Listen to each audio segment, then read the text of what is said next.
pada hari ini dan untuk membuka seluruh rangkaian kegiatan kita pada hari ini mengajak kita sekalian untuk berdoa dan doa pembukaan akan dipimpin oleh Pak Remigius. Pada Pak Remi saya persilahkan.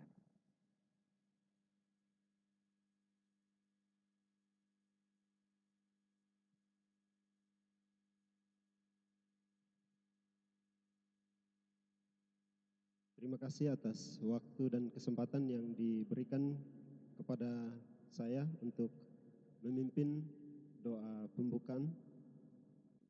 Perkenankanlah saya untuk memimpin doa ini dalam tata cara ajaran Katolik. Marilah kita berdoa dalam nama Bapa dan Putra dan Roh Kudus. Amin. Allah Tritunggal Maha Kudus, Allah Bapa, Allah Putra, dan Allah Roh Kudus, kami bersyukur dan berterima kasih kepadamu ya Bapa, karena atas berkat, rahmat, perlindungan, dan penyertaan-Mu dari hari ke hari, sehingga kami boleh mengalami sukacita, kegembiraan, dan juga kesehatan yang baik. Pada pagi hari ini, kami akan memulai kegiatan MPLS. Semoga Engkau berkenan memberkati kami, mencurahkan Roh Kudus untuk selalu menyertai kami selama kegiatan ini berlangsung. Semoga kegiatan ini berjalan dengan baik. Dan semoga melalui kegiatan ini ya Bapa, para peserta didik baru kami boleh mengenal aturan-aturan dan juga boleh berkenalan dengan lingkungan sekolah kami melalui para pemateri yang akan menyajikan materi. Kami berdoa kepadamu ya Bapa untuk para pemateri, berkatilah mereka semua agar mereka memberikan materi-materi yang boleh berguna dan bermanfaat bagi anak-anak didik kami yang baru ini. Semoga melalui kegiatan ini ya Bapa, kami boleh memperoleh hal-hal yang baik, terlebih khusus untuk anak-anak kami, agar mereka bertumbuh dan berkembang, dan mereka menjadi pribadi-pribadi yang berkarakter dan bertakwa kepadamu ya Bapa. Bapa yang Maha Kasih dan Maha Murah, inilah doa dan harapan yang kami sampaikan kepadamu lewat perantaran Kristus Tuhan kami. Amin. Dalam nama Bapa dan Putra dan Roh Kudus. Amin.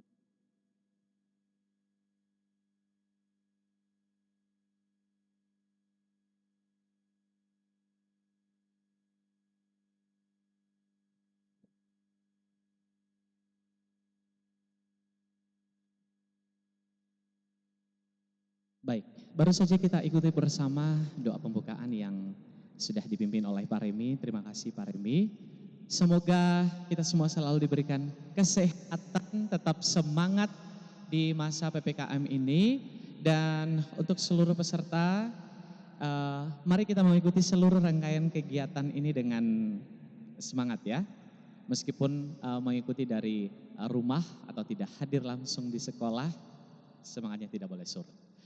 Iya, selanjutnya kita akan mendengarkan rasa hati, sambutan sekaligus membuka dengan resmi kegiatan MPLS kita yang akan disampaikan oleh Bapak Kepala SMK Pancasila Tambolaka. Kepada Bapak kami persilahkan.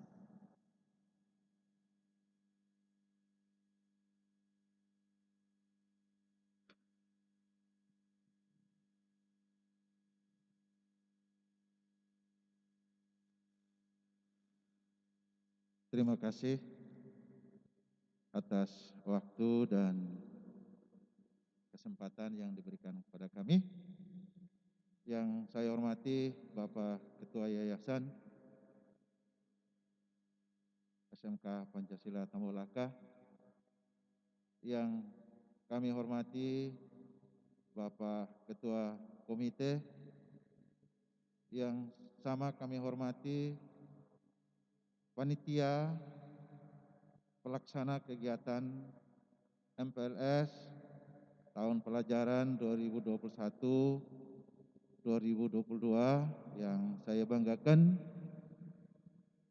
rekan-rekan guru SMK Pancasila yang saya hormati, para siswa, siswi, peserta MPLS secara daring yang kami cintai dan banggakan. Selamat pagi, shalom dan salam sehat untuk kita semua. Saudara, saudariku, sebangsa dan setanah air. Kegiatan pelaksanaan MPLS kali ini agak beda dari tahun-tahun sebelumnya yang disebabkan atau diakibatkan oleh pandemi yang berkepanjangan ini. Tuhan, karena kita masih diberi waktu dan kesempatan untuk bernapas dan bisa melakukan kegiatan ini secara daring. Oleh karena itu, rekan-rekan panitia yang ikut melakukan kegiatan ini supaya benar-benar melakukan kegiatan yang menyenangkan untuk anak-anak yang masih terisolasi di rumahnya masing-masing. Anak-anakku yang saya cintai dimanapun berada. Kegiatan daring ini jangan membuat anak-anakku lemah, tetapi menjadi semangat yang baru untuk berpacu dalam menguasai IT di dunia modern ini. Karena itu anak-anakku, mari di masa pandemi ini kita membangun semangat kebersamaan supaya apa yang kita cita-citakan memilih untuk masuk di SMK Pancasila dengan jurusannya masing-masing supaya tercapai. Perlu kami sampaikan bahwa SMK ini mempunyai visi dan misi. Visi yaitu dalam berkarya, primat pelayanan menuju SMK Pusat Keunggulan.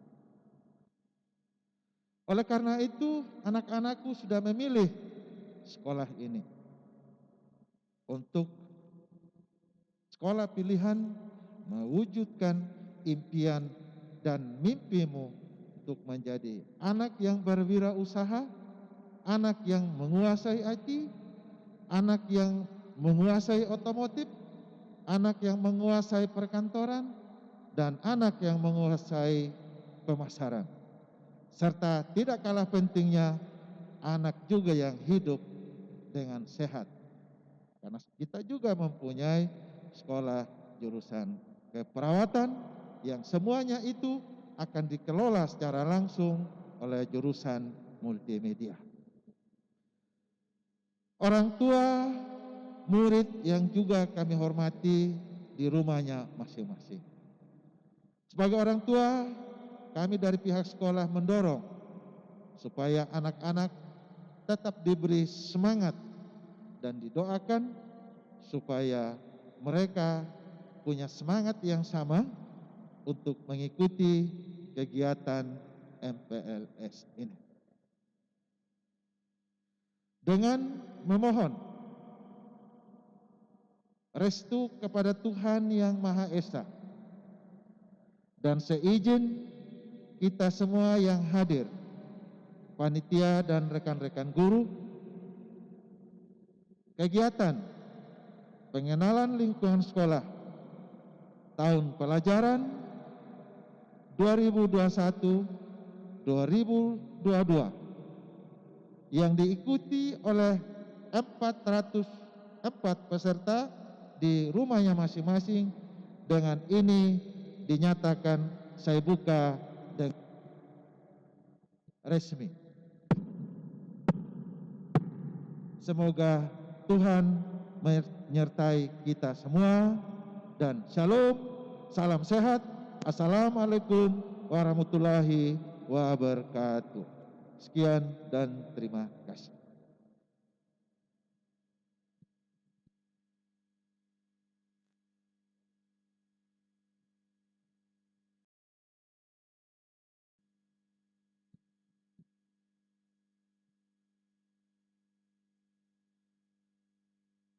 Baik.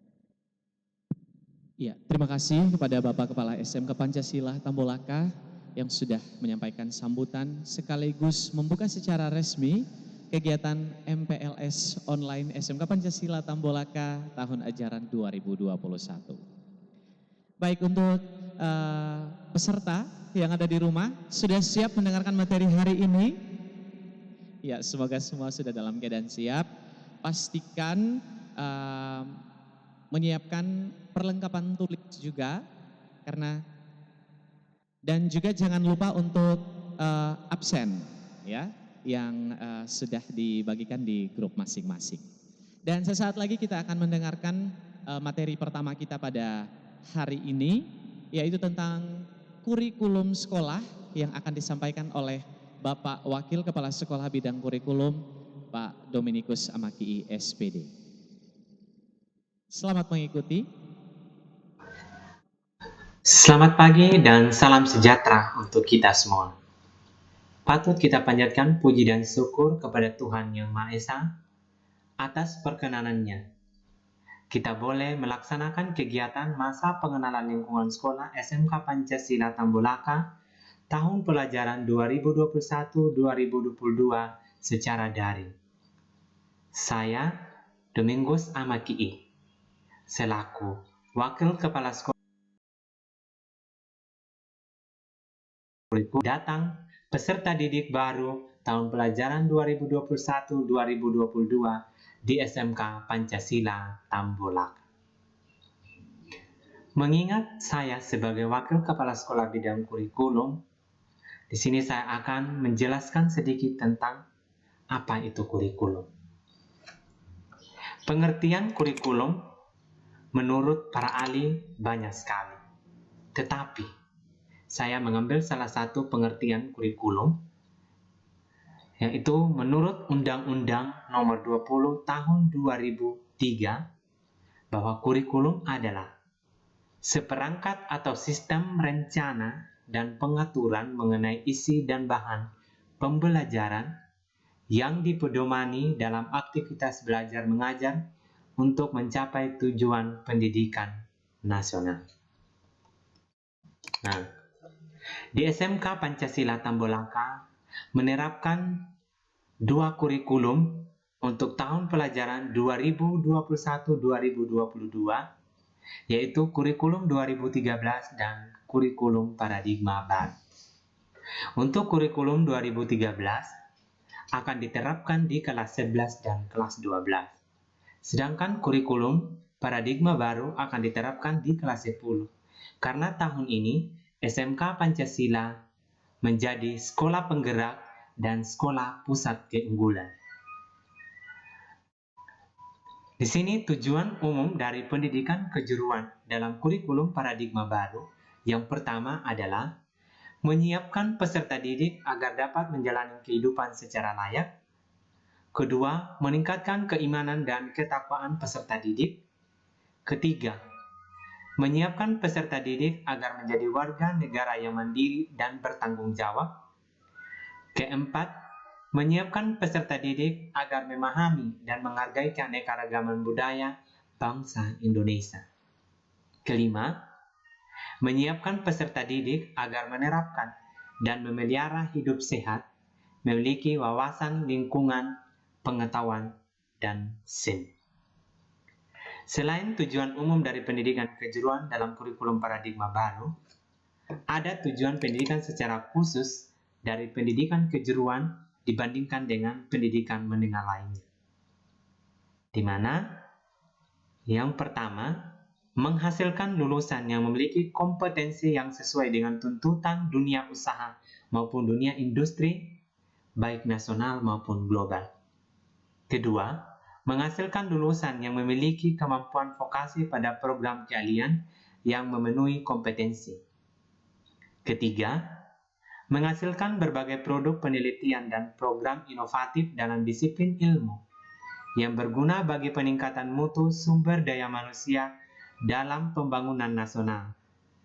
Keempat, menghasilkan pendidikan yang memiliki jiwa berwirausaha. Itulah tujuan khusus dari pendidikan kejuruan dibandingkan dengan pendidikan menengah lain. Baik, peserta didik semua sudah memilih SMK Pancasila Tambolaka. Mungkin banyak yang berpikir, kenapa harus memilih SMK? Kenapa bukan di SMA? Nah, alasannya yang pertama bahwa di SMK banyak sekali jurusan atau kompetensi yang dipilih. Yang kedua, kurikulum yang digunakan di SMK lebih banyak praktiknya. Ketiga, pembelajaran tidak hanya dilakukan di sekolah, tetapi juga di industri, di mana kalian akan menerapkan ilmu dan dapat pengalaman di dunia industri atau dunia usaha. Nah, yang keempat, lulusan SMK itu bisa apa? Lulusan SMK itu bisa bekerja, bisa melanjutkan kuliah, dan bisa berwirausaha sesuai dengan tujuan kurikulum paradigma baru, bahwa pendidikan di SMK bertujuan untuk menghasilkan lulusan kompeten dan terserap di dunia kerja atau menjadi wirausaha dan dapat melanjutkan ke jenjang pendidikan yang lebih tinggi atau dikenal dengan istilah BMB, yaitu bisa bekerja, bisa melanjutkan kuliah, dan bisa berwirausaha.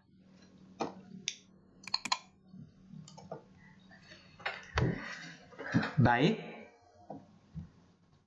kita akan mengenal SMK Pancasila Tambolaka.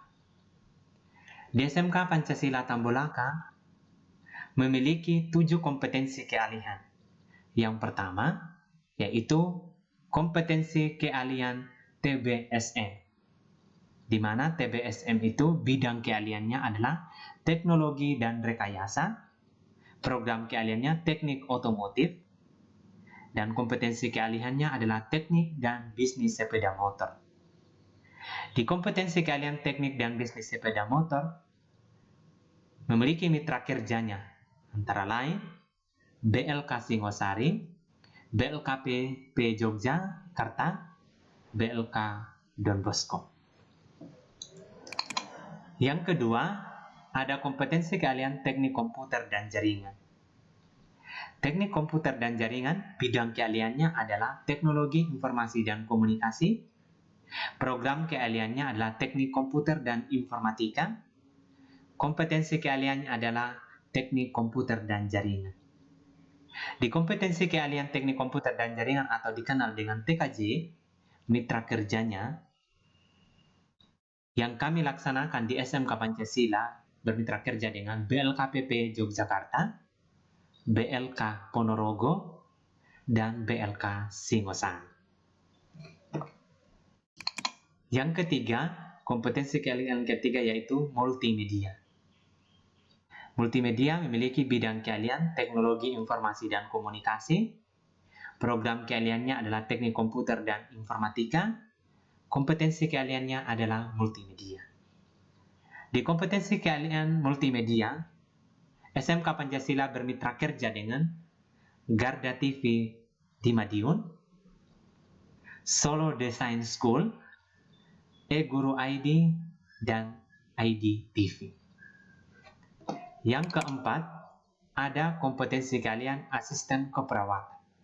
Bidang keahliannya adalah kesehatan dan pekerjaan sosial. Program keahliannya adalah keperawatan. Kompetensi keahliannya asisten keperawatan. Dan mitra kerja dari asisten keperawatan adalah Bapelkes Yogyakarta, Rumah Sakit Umum Caruban, Dinas Kesehatan Kabupaten Sumba Barat Daya. Kompetensi keahlian yang kelima ada BDP, yaitu bidang keahliannya adalah bisnis dan manajemen, program keahliannya bisnis dan pemasaran, kompetensi keahliannya adalah bisnis daring dan pemasaran. Yang keenam adalah kompetensi keahlian OTKP, yaitu bidang keahliannya bisnis dan manajemen, program keahliannya adalah manajemen perkantoran, kompetensi keahliannya adalah otomatisasi tata kelola perkantoran. Kedua jurusan ini atau kedua kompetensi keahlian ini mitra kerjasamanya yaitu Digital Kelas Indonesia dan Dinas Kabupaten Sumba Barat Daya. Program keahlian yang ketujuh atau kompetensi keahlian ketujuh yaitu usaha perjalanan wisata atau dikenal dengan UPW, yaitu bidang keahliannya adalah pariwisata, program keahliannya adalah perhotelan dan jasa pariwisata, kompetensi keahliannya adalah usaha perjalanan wisata.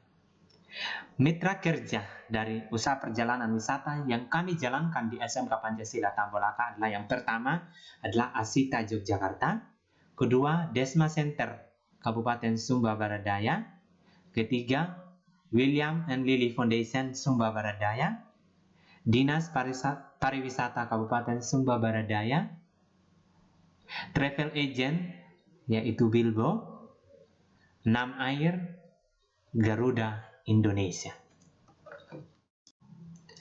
Baik, yang berikut saya akan menjelaskan tentang struktur kurikulum yang diterapkan di kurikulum paradigma baru. Di mana struktur kurikulum untuk SMK Pancasila Tambolaka, karena SMK Pancasila Tambolaka adalah sekolah pusat keunggulan, maka menerapkan kurikulum terbaru yaitu paradigma baru dan terdiri dari dua, yaitu muatan umum, muatan kejuruan, dan ditambah dengan proyek penguatan profil pelajar Pancasila dan budaya kerja. Kerangka pembelajaran SMK Pancasila Tambolaka yang pertama yaitu tentang spektrum keahlian, di mana spektrum keahlian itu daftar bidang dan program keahlian, konsentrasi keahlian dikembangkan oleh sekolah. Yang kedua, struktur kurikulumnya yaitu daftar mata pelajaran dan alokasi waktunya yaitu kelompok umum, kelompok kejuruan, proyek penguatan profil pelajar Pancasila dan budaya kerja. Baik, yang berikut lagi adalah struktur kurikulum atau pelajaran-pelajaran apa yang ada pada kurikulum paradigma baru yang akan didapatkan atau yang diperoleh pada kelas 10. Yang pertama di muatan umum yang terdiri dari 6 mata pelajaran. Yang pertama itu adalah pendidikan agama dan budi pekerti. Kedua, pendidikan Pancasila dan kewarganegaraan. Ketiga, bahasa Indonesia. Keempat, pendidikan jasmani, olahraga dan kesehatan. Kelima, sejarah. Dan keenam, seni.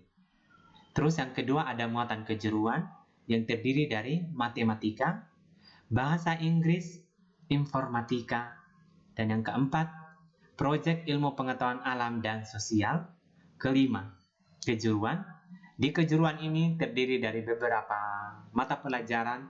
Yang pertama ada dasar-dasar program keahlian atau dasar-dasar kejuruan. Tetapi yang berikut ada konsentrasi mata pelajaran kejuruan. Pertama, kedua, ketiga, dan seterusnya.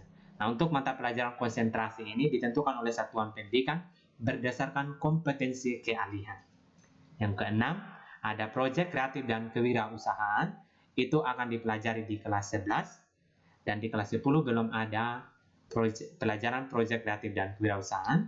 Terus ada praktik kerja lapangan dan mata pelajaran pilihan. Terus ada muatan lokal. Dan yang terakhir adalah proyek penguatan profil pelajar Pancasila. Di sini sudah dibagi di kelas 10 itu mata pelajaran apa, kelas 11 mata pelajaran apa juga, kelas 12 di semester 1 dan semester 2. Di semester 2 di kelas 12 kita hanya melaksanakan PKL atau praktek kerja lapangan. Baik. Struktur kurikulum tersebut dibagi menjadi dua kelompok utama, yaitu umum dan kejuruan, ditambah dengan proyek penguatan profil pelajar Pancasila dan budaya kerja. Nah, untuk pelajaran pertama yaitu pendidikan agama dan budi pekerti, itu diikuti oleh peserta didik sesuai dengan agama kepercayaannya masing-masing. Terus yang berikut ada kelompok umum. Kelompok umum itu adalah mata pelajaran yang berfungsi membentuk peserta didik menjadi pribadi yang utuh sesuai dengan fase perkembangannya, berkaitan dengan norma-norma kehidupan, baik sebagai makhluk yang berketuhanan yang Maha Esa, individu, sosial, warga negara kesatuan Republik Indonesia, maupun sebagai warga dunia. Ketiga, kelompok kejuruan merupakan kelompok mata pelajaran yang berfungsi membentuk individu agar memiliki kompetensi sesuai kebutuhan dunia kerja, serta ilmu pengetahuan, teknologi, dan seni budaya.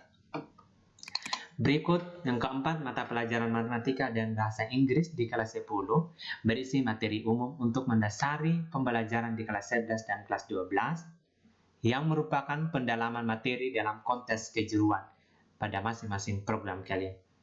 Di kurikulum 2013, bahasa Inggrisnya tidak berdasarkan jurusannya, tetapi di kurikulum paradigma baru untuk bahasa Inggris dan matematika kelas 11 dan kelas 12 sesuai dengan kompetensi kalian atau program kalian. Terus yang berikut ada mata pelajaran informatika berisi berbagai kompetensi untuk menunjang keterampilan berpikir kritis dan sistematis guna menyelesaikan beragam permasalahan umum. Yang berikut yang keenam, mata pelajaran proyek IPAS berisi muatan tentang literasi ilmu pengetahuan alam dan sosial yang di dalamnya terdapat tema-tema kehidupan yang kontekstual dan aktual.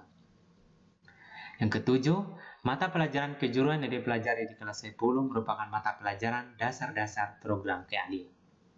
Yang kedelapan, mata pelajaran kejuruan yang dipelajari di kelas 11 dan kelas 12 merupakan mata pelajaran atau konsentrasi yang berisi kelompok unit-unit kompetensi pada program keahlian yang dikembangkan oleh satuan pendidikan sesuai dengan program keahlian yang dibuka dan kebutuhan dunia kerja. Yang kesembilan, mata pelajaran PKK merupakan wawana pelajaran melalui pendekatan pelajaran berbasis proyek untuk mengaktualisasikan dan mengekspresikan kompetensi yang dikuasai peserta didik pada kegiatan pembuatan produk, pekerjaan layanan jasa secara kreatif dan bernilai ekonomis. Ke-10, PKL merupakan mata pelajaran dilaksanakan secara blok. Direncanakan pelaksanaan di kelas 12 selama 6 bulan sebagai wawana pembelajaran di dunia kerja untuk meningkatkan penguasaan kompetensi teknis sesuai dengan konsentrasi keahlian serta menginternalisasi karakter dan budaya kerja. Ke-11, mata pelajaran pilihan dipilih oleh peserta didik berdasarkan rencana atau passion untuk pengembangan diri, baik untuk berwirausaha, bekerja pada bidangnya, maupun melanjutkan pendidikan. Ke-12, proyek penguatan profil pelajar Pancasila dan budaya kerja merupakan wawana kegiatan yang wajib diikuti peserta didik di luar kegiatan intrakurikuler. Dilaksanakan dalam bentuk blok-blok kegiatan secara periodik dan terintegrasi berdasarkan tema-tema profil pelajar Pancasila dan budaya kerja. Berikut aspek penilaian pada kurikulum ada 3, yaitu yang pertama adalah aspek sikap dan perilaku, di mana aspek sikap dan perilaku itu merupakan aspek penilaian dengan menilai sikap dan perilaku peserta didik selama proses pembelajaran. Aspek penilaian ini dinilai oleh guru dalam jurnal harian teman sejawat dalam sebuah lembaran nilai dan diambil oleh diri masing-masing siswa. Yang berikut, pengetahuan. Aspek pengetahuan merupakan aspek yang ada di dalam materi pembelajaran untuk menambah wawasan siswa di suatu bidang. Di struktur kurikulum jenjang SMK memiliki bobot pengetahuannya 30% dan 70%-nya itu adalah aspek keterampilan. Yang berikut adalah penilaian keterampilan. Aspek keterampilan bertujuan untuk meningkatkan keterampilan siswa dalam membuat melaksanakan dan mengerjakan suatu soal atau proyek sehingga siswa dapat terlatih sifat ilmiah dan berkarakter yang merujuk pada aspek keterampilan. Aspek keterampilan dapat berupa keterampilan pekerjaan soal, keterampilan pengerjaan dan pelaksanaan proyek, keterampilan membuat teks, dan keterampilan dalam menjawab soal lisan. Baik, tujuan pengembangan kurikulum ini yaitu agar dapat menghasilkan insan Indonesia yang produktif, inovatif, kreatif, afektif, melalui penguatan sikap, keterampilan, dan pengetahuan yang terintegrasi. Baik, itu saja materi tentang pengenalan kurikulum, yaitu kurikulum paradigma baru. Semoga materi yang saya sampaikan ini bermanfaat bagi anak-anak, bagi peserta didik baru yang bergabung di SMK Pancasila Tambolaka tahun pelajaran 2021-2022. Dan berikut, bagi peserta didik yang mengikuti MPLS secara daring, saya mohon untuk mencatat hal-hal yang belum dipahami dari materi saya agar disampaikan pada saat melaksanakan pembelajaran secara luring. Yang sampai saat ini kami belum bisa menentukan kapan pembelajaran luring dilaksanakan. Baik, jika ada hal yang ingin disampaikan atau berupa pertanyaan, kalian boleh menulis pertanyaan tersebut dan kalian akan kirim ke grup masing-masing atau ke panitia agar pertanyaan tersebut bisa saya jawab dan saya akan bisa sampaikan pada pertemuan berikutnya. Atas perhatiannya, saya ucapkan terima kasih. Sampai jumpa.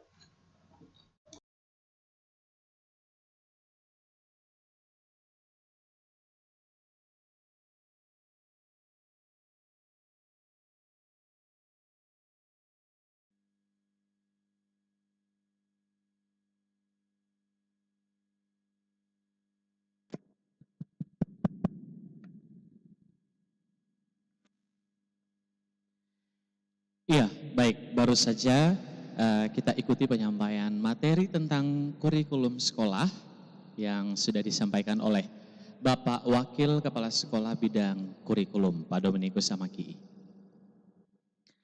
Iya, bagi peserta MPLS sekalian, Pak Guru ingatkan untuk jangan lupa subscribe channel YouTube SMK Pancasila Tambolaka dan juga sukai halaman SMK Pancasila Tambolaka di Facebook untuk selalu update informasi dari sekolah.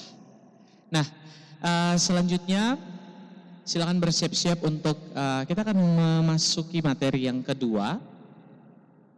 Materi yang kedua tentang profil pelajar Pancasila yang akan disampaikan oleh Bapak Siprianus Bauk Esfil.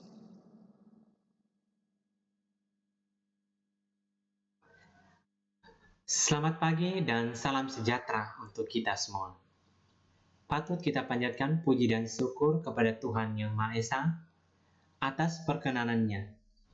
Kita boleh melaksanakan kegiatan masa pengenalan lingkungan sekolah SMK Pancasila Tambolaka tahun pelajaran 2000. Selamat pagi, salam sejahtera untuk kita semua. Assalamualaikum warahmatullahi wabarakatuh. Salam sehat untuk adik-adik para peserta didik baru yang mengikuti kegiatan MPLS secara online.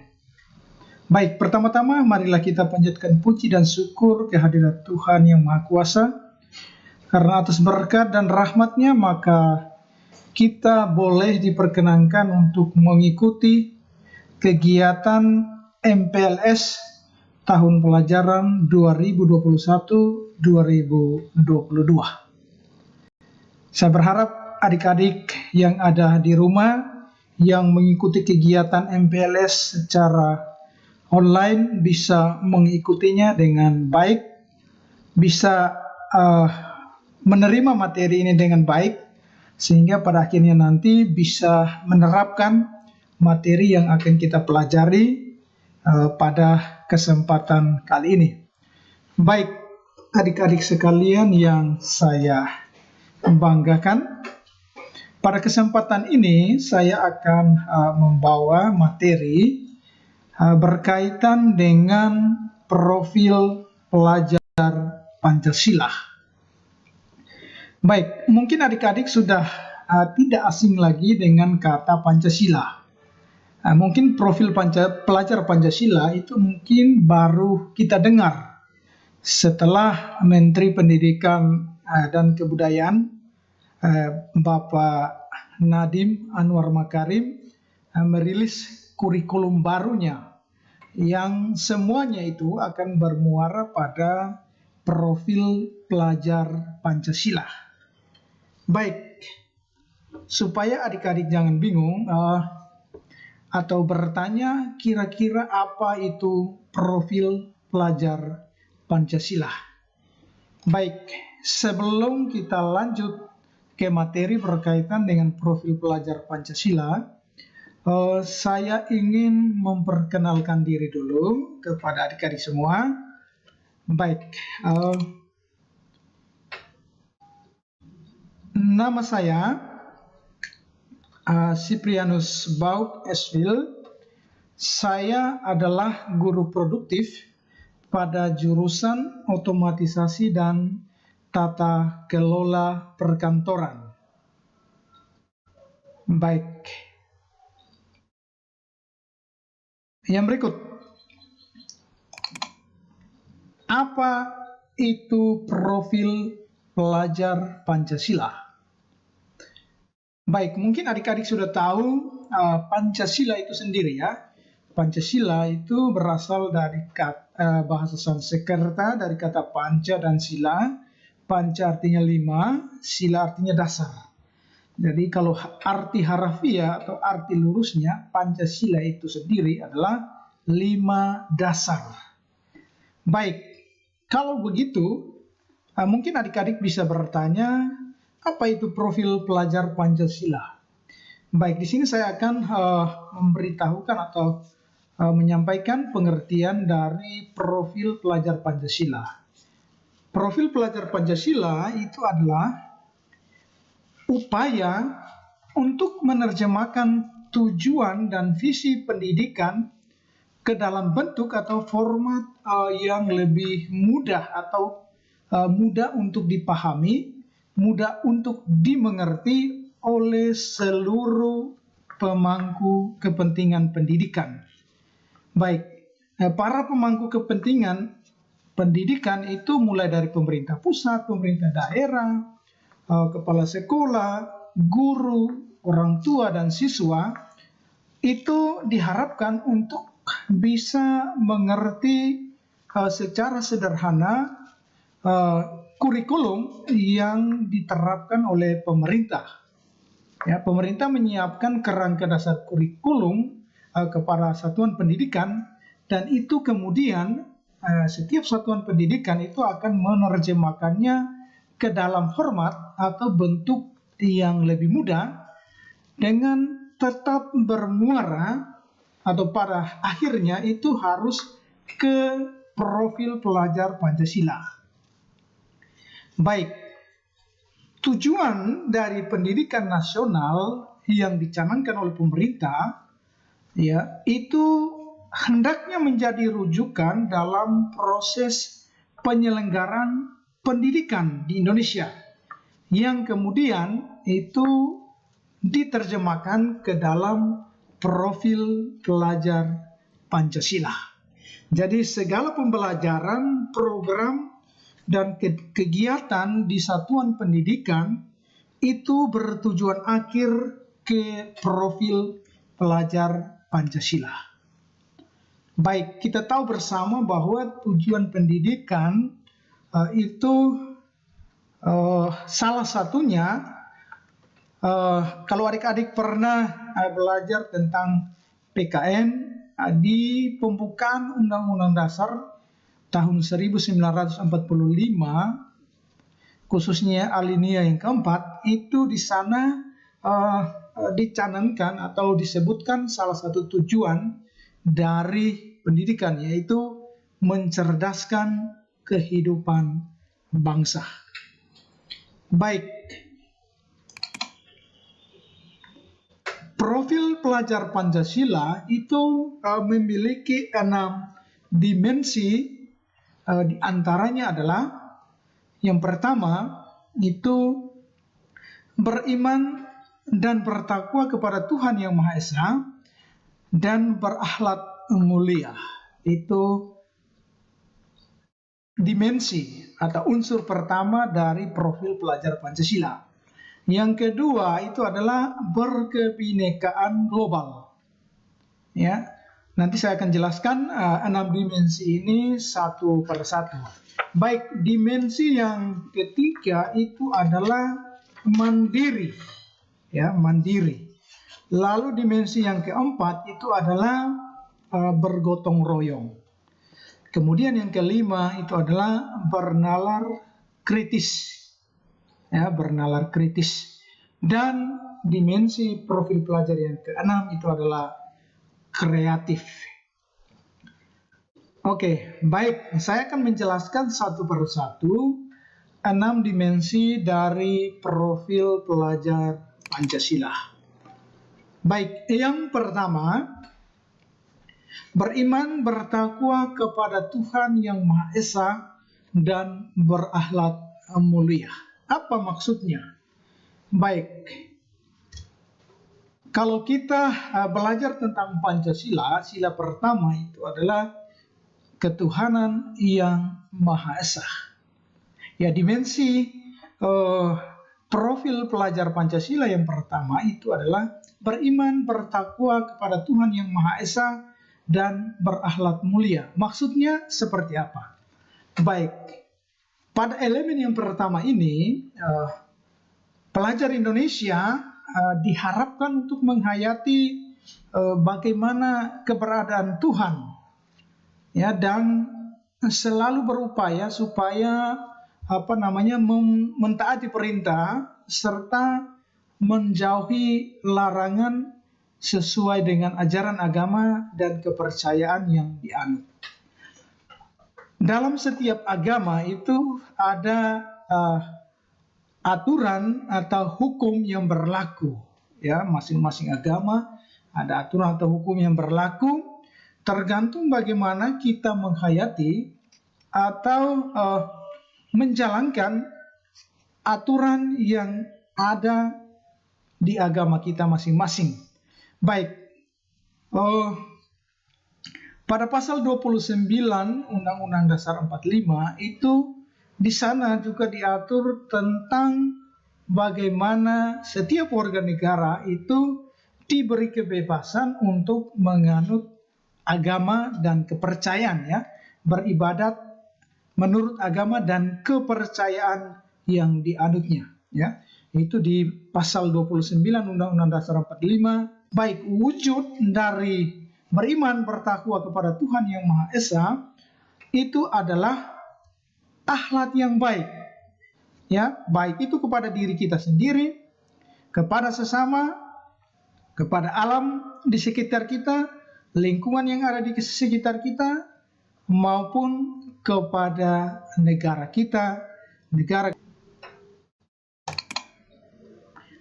Baik, dimensi yang kedua itu adalah berkebinekaan global. Ya, maksud dari berkebinekaan global itu yang pertama adalah bagaimana kita memiliki sikap saling menghormati keberagaman yang ada di negara kita, Negara Kesatuan Republik Indonesia. Kita tahu bersama bahwa di negara kita itu ada 6 agama yang diakui oleh negara. Ya, ada agama Islam, Katolik, Protestan, Hindu, Buddha, dan Konfusius. Ya, sebagai negara yang berkebinekaan, ya, beragam, tentu kita perlu memiliki sikap saling menghormati satu terhadap yang lain.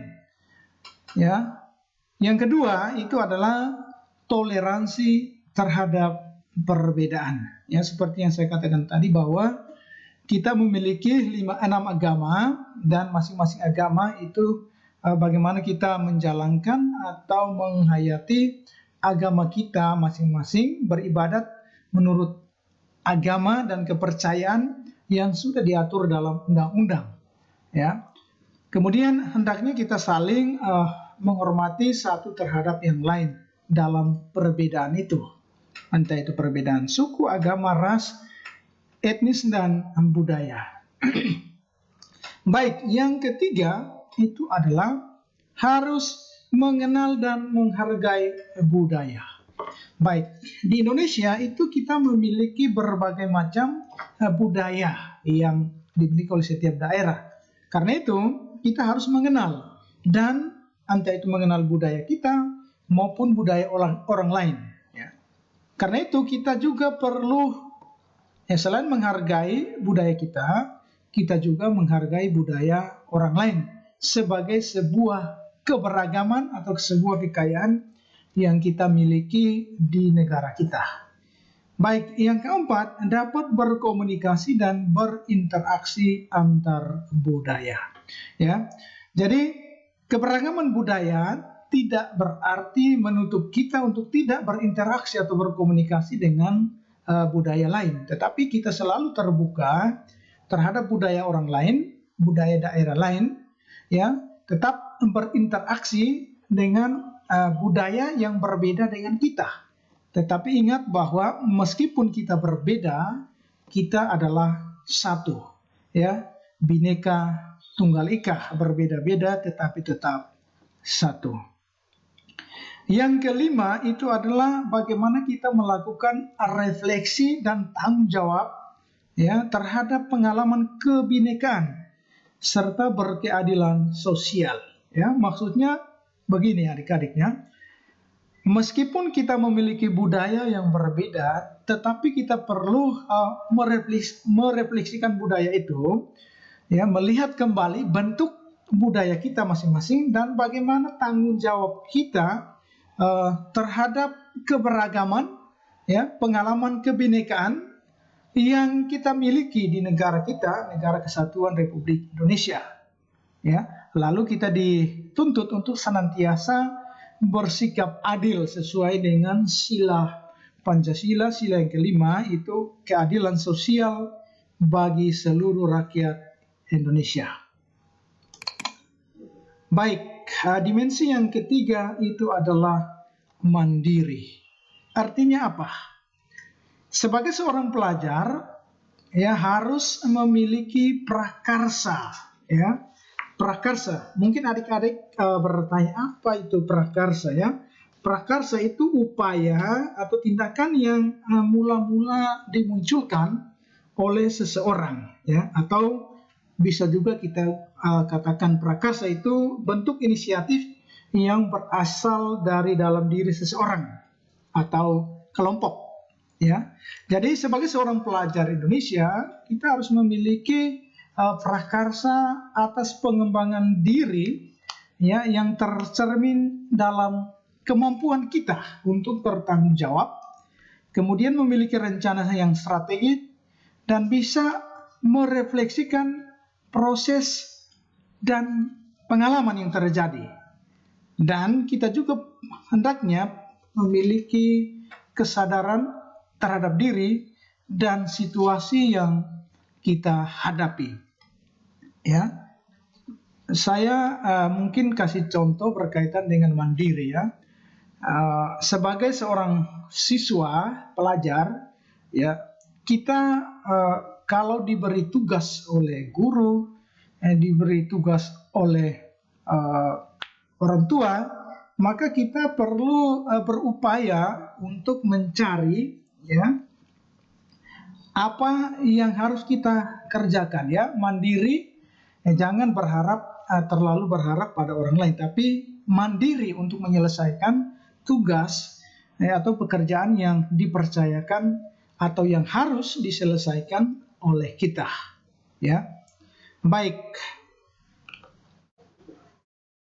Kemudian elemen yang keempat itu adalah bergotong royong, ya. bergotong royong, hal yang perlu kita lakukan sebagai pelajar atau untuk pelajar Indonesia, bagaimana mewujudkan gotong royong itu adalah yang pertama itu adalah melakukan kolaborasi, ya, kolaborasi atau kerjasama dengan orang lain. Ya, manusia itu adalah makhluk sosial. Artinya apa? Ya, kita membutuhkan orang lain. Membutuhkan orang lain. Tanpa orang lain kita tidak memiliki arti sama sekali. Atau seperti ada ungkapan yang mengatakan bahwa no man is island, ya. Tidak ada satu manusia di dunia ini yang berdiri sendiri seperti sebuah pulau, ya. Kita membutuhkan orang lain, ya, untuk bekerja sama dalam menyelesaikan setiap pekerjaan, ya. Kita tidak bisa hidup tanpa orang lain. Kemudian bergotong royong yang perlu dilakukan oleh seorang pelajar itu adalah punya kepedulian yang tinggi, ya, dan kemudian berbagi dengan sesama, ya. Sebagai makhluk sosial, ya, kita butuh orang lain, ya, orang lain juga membutuhkan kita, ya. Kepedulian kita terhadap orang lain, kepedulian kita terhadap keberadaan orang lain dan lingkungan itu sangat dibutuhkan untuk menerapkan kehidupan bersama dalam masyarakat. Baik, yang berikut, ya, yang kelima itu adalah bernalar kritis, ya, elemen yang keempat, elemen profil pelajar Pancasila yang keempat. Kelima adalah bernalar kritis. Untuk bernalar kritis, pelajar Indonesia perlu memperoleh dan memproses informasi, ya, serta gagasan dengan baik. Ya, lalu bagaimana kemudian menganalisa dan mengevaluasi serta kemudian merefleksikan hasil pemikiran atau hasil proses berpikir itu seperti apa, ya. Kemudian elemen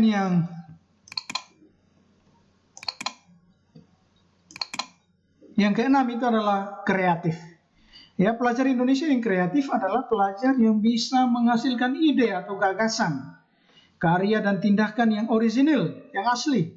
Ya, memiliki kecerdasan dalam berpikir, ya, dalam mencari alternatif solusi untuk menyelesaikan sebuah persoalan. Harus kreatif, ya, inovatif, ya. Di zaman sekarang itu kita dituntut untuk berkreasi, ya, harus kreatif dalam melakukan kegiatan, lalu dalam mencari solusi untuk menyelesaikan persoalan yang kita hadapi. Baik, untuk materi tentang profil pelajar Pancasila, saya pikir sampai di sini dulu. Mungkin nanti saya akan memberikan soal, ya, berkaitan dengan dua soal berkaitan dengan profil pelajar Pancasila. Yang pertama itu adalah apa yang Anda ketahui tentang profil pelajar Pancasila. Kemudian yang kedua itu sebutkan 6 elemen profil pelajar Pancasila. Baik. Sekian dan terima kasih untuk seluruh perhatian adik-adik semua. Semoga materi yang saya sampaikan ini dapat bermanfaat dan bisa adik-adik sekalian menerapkannya dalam kesatuan.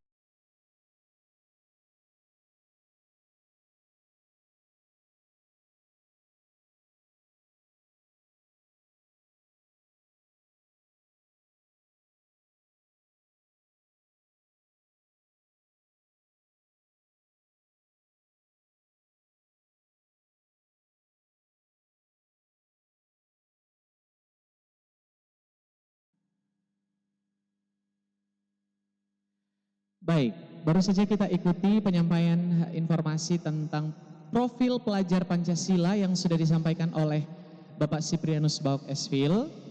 Semoga semua peserta sudah mengikuti, menyimak dengan baik setiap materi yang disampaikan. Ya, ada 2 materi, ya. Yang pertama tadi tentang kurikulum dan yang kedua tentang profil pelajar Pancasila. Kenapa harus disimak baik-baik? Karena ada tugas yang harus dikerjakan. Yang pertama, kalau ada pertanyaan yang ingin disampaikan, silahkan dikirimkan ke grup masing-masing, ya, ke grup WA. Dan yang kedua, tugas yang kedua, silahkan membuat rangkuman materi tentang kurikulum, yaitu materi pertama yang sudah disampaikan oleh Pak Domki, silahkan dibuatkan rangkumannya. Dan yang kedua, tugasnya adalah menjawab pertanyaan yang sudah disampaikan oleh Pak Sipri di materi yang kedua tadi. Sekali lagi ada dua tugas, membuat rangkuman tentang materi kurikulum, dan yang kedua menjawab pertanyaan yang sudah disampaikan oleh Pak Sipri. Kedua tugas tadi silahkan ditulis tangan, kemudian difoto, lalu foto itu dikirim ke grup sebagai bukti pengumpulan tugas. Kalau tidak mengerjakan dua tugas tadi, maka dianggap tidak mengikuti kegiatan MPLS di hari ini. Dengan demikian itu artinya nanti harus ikut MPLS tatap muka yang rencananya akan diselenggarakan di tanggal 26 Juli. Kalau PPKM-nya tidak diperpanjang, ya. Nanti kalau sudah tatap muka, kita akan melakukan MPLS secara langsung atau tatap muka di sekolah. Dan sekali lagi Pak Guru ingatkan untuk subscribe YouTube channel SMK Pancasila Tambolaka dan juga mengikuti atau like halaman Facebook SMK Pancasila Tambolaka untuk update informasi dari sekolah. Baik, sepertinya itu saja informasi yang perlu disampaikan. Untuk peserta MPLS online di hari pertama ini, tetap semangat, sukses, jaga kesehatan. Sampai jumpa di hari pertemuan kita.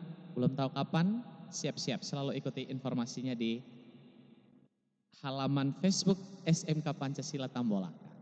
Sukses selalu, terima kasih.